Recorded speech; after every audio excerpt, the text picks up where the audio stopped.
દિવાળીના દિવસે દરેક પંથની પોતાની માન્યતા છે. લંકા વિજય પછી શ્રીરામનું અયોધ્યા પાછા ફરવું હિન્દુ ધર્મની માન્યતા. જૈન ધર્મ અનુસાર મહાવીર સ્વામી નિર્વાણ પામ્યા હતા.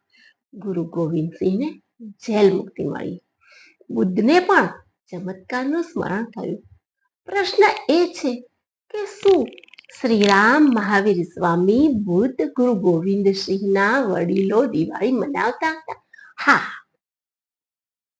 આ વડીલો પણ દિવાળી મનાવતા હતા.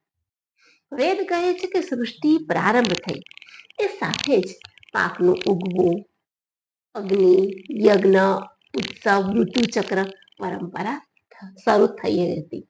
અન્નમ બ્રહ્મેતિ, તૈતરીય ઉપનિષદ કહે છે અન્નમ બ્રહ્મેતિ, અન્ન બ્રહ્મ છે.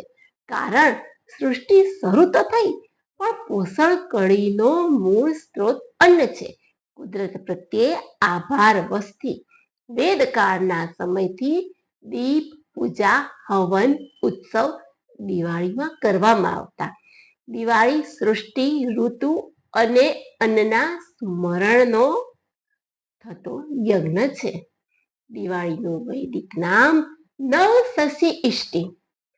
નવસસ્યેષ્ટિ એટલે નવ એટલે નવું, સસ્ય એટલે અન્ન અને ઇષ્ટિ એટલે યજ્ઞ. નવા અન્ન માટેનો યજ્ઞ એટલે દિવાળી. દિવાળી પ્રકાશ, સમૃદ્ધિ, ઋતુ પરિવર્તનનું પણ પ્રતીક છે. ખેડૂત નવા પાકને લઈને યજ્ઞ કરે છે. તેની પ્રાર્થના વેદ પ્રમાણે આવી છે. હે પરમેશ્વર, તમે વરસાદ આપ્યો, સૂર્ય આપ્યો, ભૂમિ ઉપજાઉ બનાવી. તમે મારા પરિશ્રમને ફળ આપ્યું. હું તમારા પ્રત્યે કૃતજ્ઞ છું.